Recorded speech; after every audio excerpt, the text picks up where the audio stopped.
আসসালামু আলাইকুম।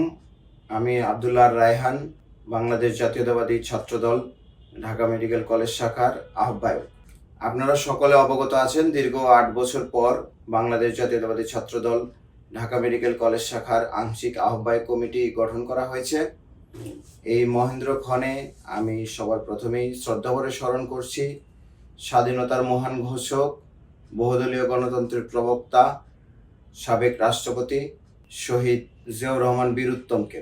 আমি শ্রদ্ধার সাথে স্মরণ করছি আপসীন দেশনেত্রী, তিনবারের সাবেক প্রধানমন্ত্রী, গণতন্ত্রের মা বেগম খালেদা জিয়াকে, যার অসীম সাহসিকতা, দেশপ্রেম এবং আপসীনতা আমাদের পথ চলার উৎস।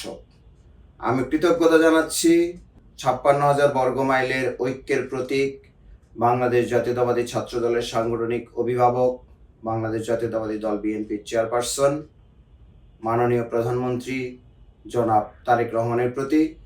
আমি কৃতজ্ঞতা জ্ঞাপন করছি বাংলাদেশ জাতীয়তাবাদী ছাত্রদল কেন্দ্রীয় সংসদের সংগ্রামী সভাপতি রাকিবুল ইসলাম রাকিব এবং বিপ্লবী সাধারণ সম্পাদক নাসির উদ্দিন নাসিরের প্রতি। প্রিয় সুধী, দীর্ঘ ১৭ বছরের আওয়ামী ফেসিবাদের শাসন আমলে বিভিন্ন ক্যাম্পাসগুলোতে ছাত্রলীগের যে হল দখল, ক্যাম্পাস দখল, ফাউ খাওয়া, গণরুম, গেস্ট কালচারের রাজনীতি নিয়ে সাধারণ শিক্ষার্থীদের মনে যে ভীতির সঞ্চার হয়েছিল, সেই ভীতির বিপরীতে দাঁড়িয়ে আমরা বাংলাদেশ জাতীয়তাবাদী ছাত্রদল ঢাকা মেডিকেল কলেজ আজ এই দৃঢ় প্রত্যয় ব্যক্ত করতে চাই, বাংলাদেশের কোনো ক্যাম্পাসে, অবশ্যই আমরা যেহেতু ঢাকা মেডিকেল কলেজের অংশ, ঢাকা মেডিকেল কলেজ ক্যাম্পাসে আর কখনোই আমরা সেই ফাও খাওয়ার রাজনীতি, সেই গণরুম গেস্ট কালচারের রাজনীতি, সেই হল দখল রুম দখলের রাজনীতিকে আমরা আর কখনোই ফিরতে দিতে চাই না। আমরা চাই ছাত্র রাজনীতি হবে শিক্ষার্থীদের জন্য, শিক্ষার্থীদের উন্নয়নের জন্য, শিক্ষার্থীদের কল্যাণের জন্য।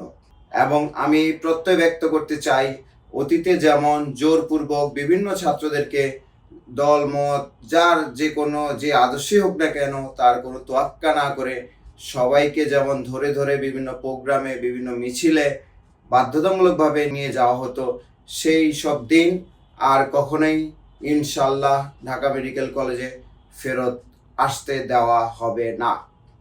এই দৃঢ় প্রত্যয় আমি ব্যক্ত করছি এবং পাশাপাশি আমি কৃতজ্ঞতা জানাচ্ছি এই দীর্ঘ যে ১০-১১ বছরের আমার যে পথ চলা ঢাকা মেডিকেলে ভর্তি হওয়ার পর থেকে, সেই পথ চলায় আপনারা অনেকেই হয়তো জানেন আমাদেরকে ওই সময় যে ফেসিবাদী সংগঠন ছাত্রলীগ, তারা আমাদেরকে নিয়মিত ক্লাস করতে দেয়নি, আমরা নিয়মিত ক্লাস করতে পারিনি।